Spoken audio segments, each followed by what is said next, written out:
После 30 години и повеќе од 30 години, после Викендот на мртовци, еве ова е, што е најжално, ова е прва комедија после Викендот.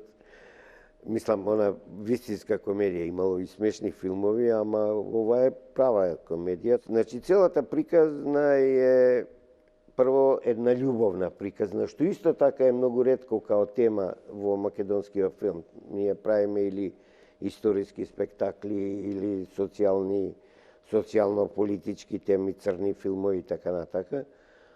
Ова, велам, после долго време да имаш некој некого да сака и заради тие љубовни згоди и незгодни излегуваат смешни или несмешни ситуации и излегуваат многу сериозни, бидејќи ја и у филмов малку играм и на таа карта на овие турски серии. Знаеш, сега у ова време кај што е на луѓево више доста им е и од политики, и од социјали, и од истории, и од оваква сака. Вика, сакам бе да седнам и 2 сата да се смеам.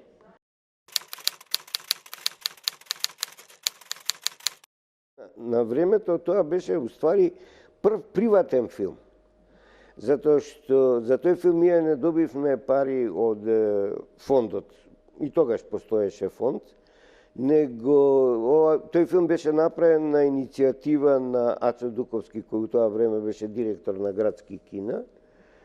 И знаејќи го успехот што Викендот го имаше во театарот, он вика, ајде да го направиме филм. И се собраа телевизија, Македонија филм како дистрибутер, Вардар филм како главен демек продуцент, и ние како екипа вложивме дел од нашите хонорари, тоест од наши средства, за да го снимиме филмот, затоа што знаевме дека публика ќе го гледа и дека може да се вратат средствата. Тој е најгледаниот филм фактички во Македонија.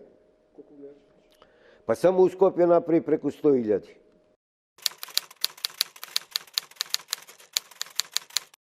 Дека ово нема ни у Београду е... Ово нема у Београду. Да, у Београду не умираат.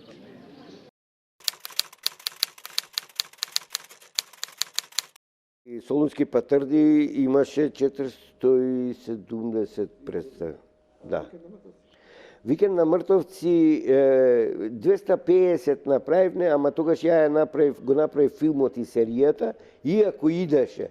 После, пошто серијата ја репризираа доста често на МТВ, иако одеше по телевизии, сепак имаше публика и не ми е јасно од кои причини се симна представата.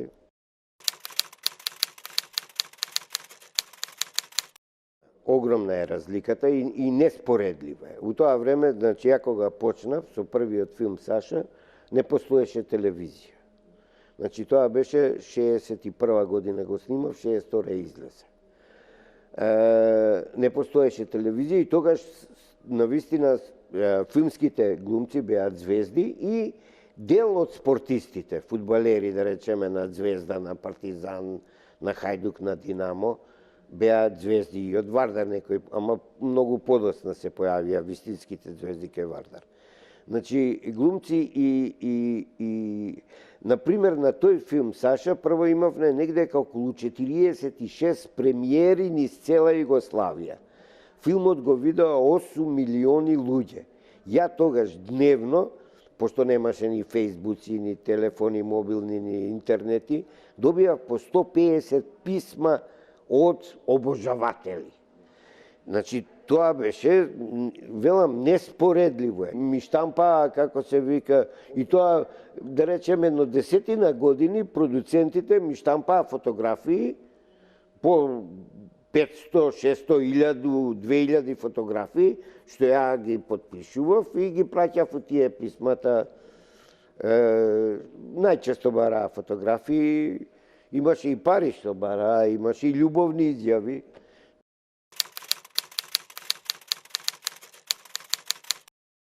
Како глумец мене се ми интересираше.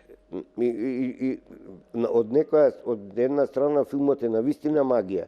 Знаеш, кој ќе дојдеш у една екипа, па камери, па светло, па тон, па реквизита, па коњи, па магариња, па свашта. Значи, нешто е една голема и големо случување.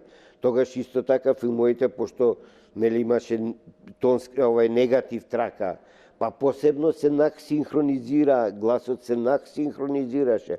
Па кој ќе дојдеше тоа да се миксат слика, тон, од кој ќе се измонтираат, па едни шумови, па други тонови, па углавном тоа се правеше во Белград, пошто во Скопје тогаш ги немаше такви студија. И кој ќе влезевме у тоа студио, тоа е огромно, имаше едни машини, огромни баншпилери, па кој ќе тргнат тие 7-8 машини, па тоа се да се измикса во едно, тоа навистина беше импресивно.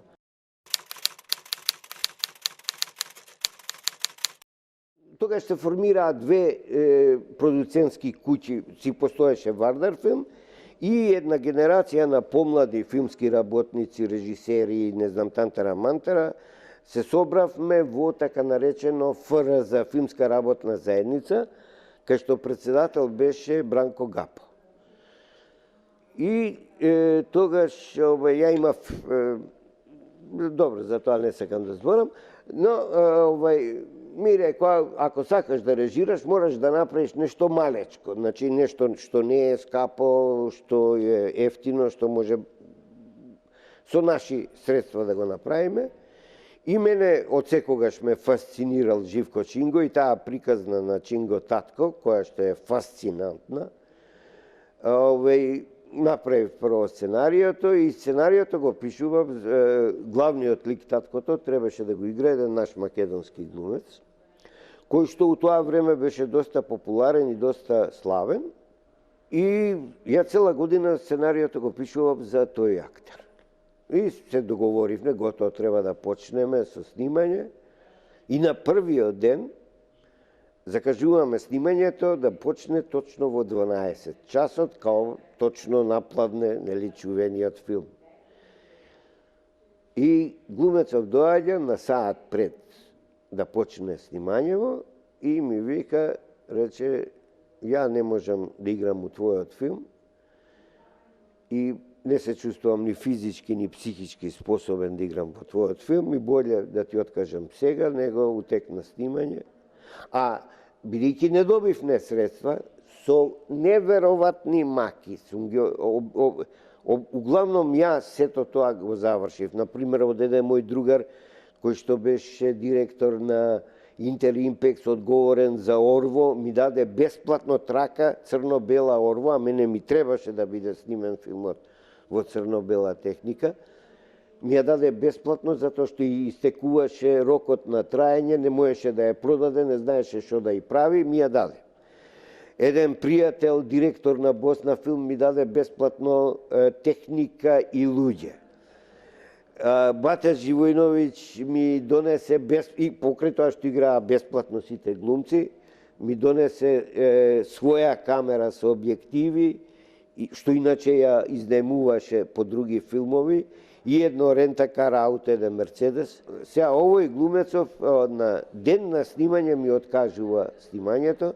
Значи, шок беше, јас сакав да се откажам од филмот. Но после сватив дека сето тоа уствари е намештаljка, дека они предходно се договориле со еден наш познат режисер, кој што иначе беше уметнички директор во тоа време на Вардар филм, као конкуренција држневе, и намерно го направиле тоа. Кога дознав дека тоа е намерно направено, тогаш му се јавив на Бата, кој што без збор прифати да игра у филмот и велам без хонорар, без ништо. Филмот иначе го снимивме за 17 дена, што беше неверојатно време на снимање, пошто бевме мала екипа. Отиде на не знам колку фестивали, у Пула доби 2 златни арени, ја добив од Сдружение на филмски работници една многу убава награда Кокањ Раконец, ама тоа за мене значеше затоа што Друштвото на филмски работници на Југославија ми ја даде таа награда. Така да филмот навистина помина одлично и плюс имаше гледачи. Например, у Белград направи 200.000 гледачи. Нормално не добивме пари, пошто таква беше целата таа игра, многу валкани, многу ова, ама преживеав.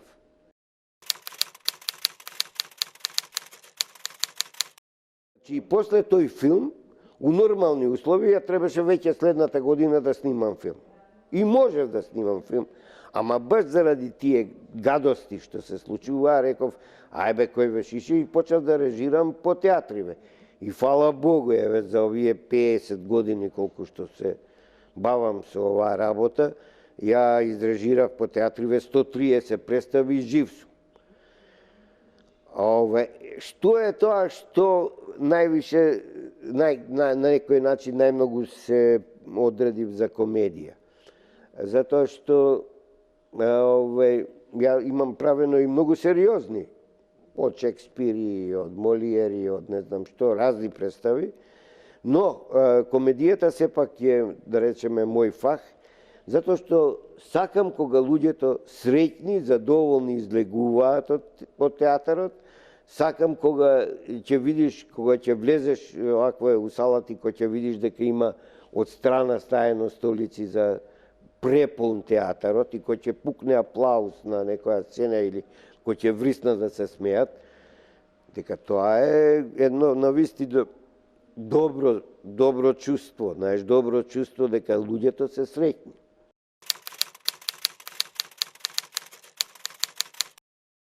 До Сутјеска, до Неретва, ствари, Неретва е 68 година. Ја почнав да снимам 61. Значи, до 68 година ја веќе имав едно 12-13 филма снимено, од кои што у 10 играв главни улоги. И тоа баш главни улоги, тоа со глумци, па, да речеме, што знам, од Јул Бринер, Орсон Велс, Харди Кригер. Имав, да речеме, во еден словеначки филм, еден многу интересен, кај што играв баш онака главна улога, се викаше, филмот на словеначки се викаше Грајски бике, а беше преведен Тврдина на силеџии. Играв, партнерка ми беше Хана Брейхова, која беше глумица на Милош Форман. И тоа она дојде директно од Кан, кај што ја филмот доби Златна палма и она беше прогласена за најдобра глумица на фестивалот. Значи, директна партнерка, љубовни сцени имав со таква звезда као што беше таа Хана Брехова. Или, велам, да речеме, со Јул Бринер, тоа го напишав у некоја биографија моја, кај што ме бркаше низ Мостар, људ мислеше дека нешто сум правил и така дали, и така дали. Значи, сакам да речем, со најголемите звезди веќе играв. И така да, у филмов, во Неретва и Сутјеска... Чуе, песниче, Јордан и јас се договорили да идемо преку бригаду. Марио ќе вас пазити, чувати краву и книге. Могу ли? Можете, Живко. Сад е лако. Хвала, друже песниче. А така беа поделени улогите, да немаше фактички еден главен лик, него тоа беа, не знам, епски филмови, кај што, нели, една огромна палета на ликови се јавува и тогаш сите глумци, скоро сите југословенски позначени глумци играа у тие филмови.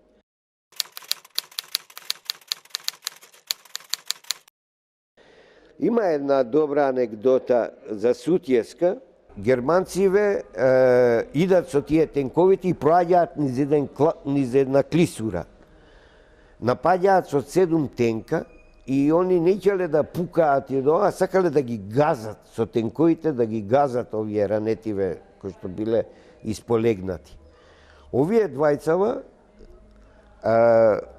пошто Тито као издал наредба да се фрли целото тешко оружје за да можат они полесно да се движат, а овие ги ошверцувале едно мало топче и како наидуваат тенковиве, имале само 3 гранати, со топчево со 3 гранати, 3 тенка погодуваат и германциве мислеле дека овие имаат артилерија, се повлекли и така се спасиле ранетите.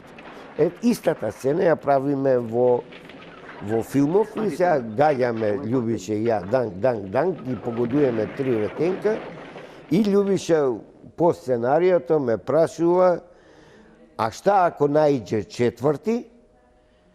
И ја требаше да одговорам, појма немам, демек што ќе правиме. Ама мене така ми дојде на снимање и он вика, а шта ако најде четврти? Ја викам, најбали сме.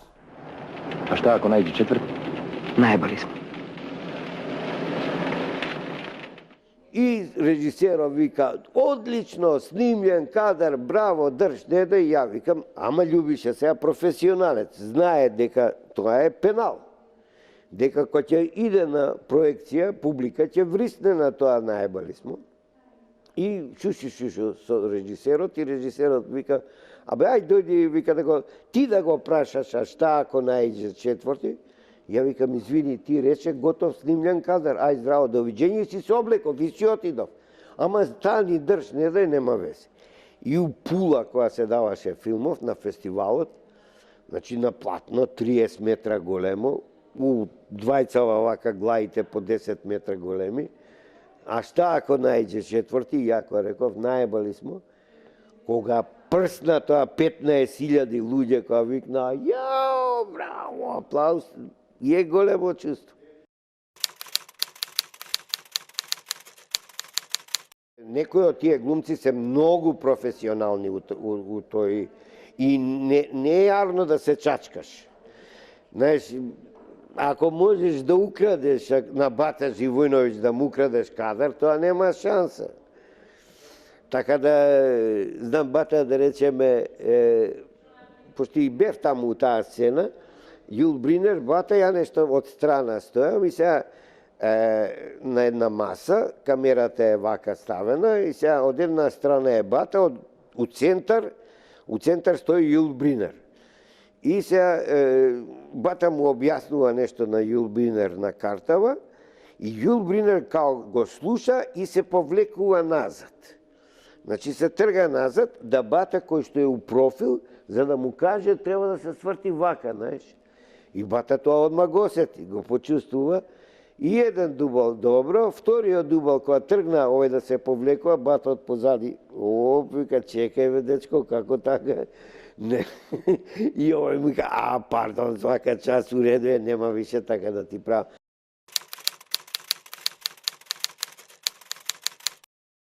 Ја го обожавав Павле Вујсич. Мислам, Бата голем глумец, Борис Дворник голем глумец, Љубиша Самарџиќ голем глумец.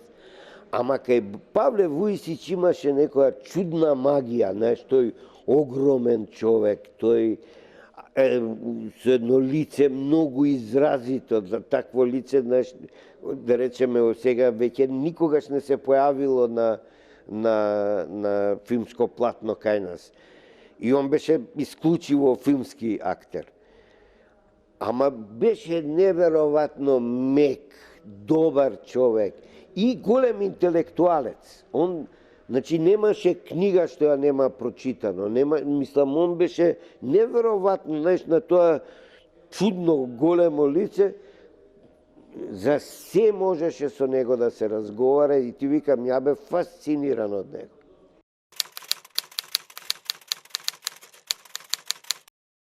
Сега може да се зборуваш што сакаш и како сакаш, ама нешто е чувство прво на голема земја. Светски прваци у кошарка, на Олимпијада у фудбал трето место. Сега не можеш да влезеш, кој сме 156-ти. Сакам да речам, значи, кој ќе дојдеше филм од Југославија, тоа Скуплјачи перја ако отиде у Кан или не знам, знаеш, тоа се тие неретви сутијски по 80-90 милиони луѓе ги гледале. Не зборам за телевизија, у кино 80 милиони, 90 милиони.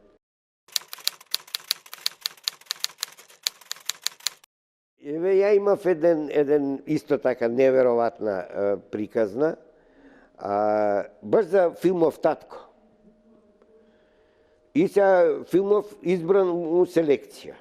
Зашто тогаш у Југославија се снимаа по 40-45 филмови, а само 14 филма, не, 13 филма влегуваа во конкуренција за таа недела која се прикажуваат по два отварањето и затварањето, 12 филма.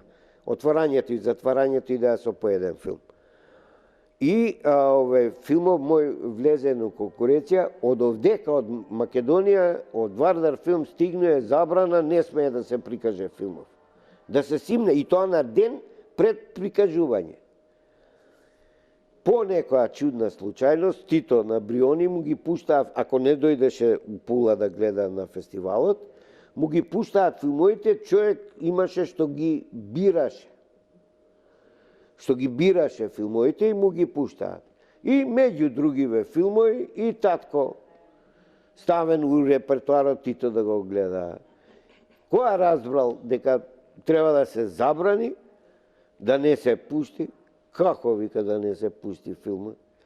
Па на Јованка Бата многу и се свиѓал. Има вика да се врти и тоа без нико не сме да каже, кад друг Тито каже, мора да се изврши нареđење. Да сакам да речем, тоа беше, да речеме, една работа што мене ми го измени животот скроз.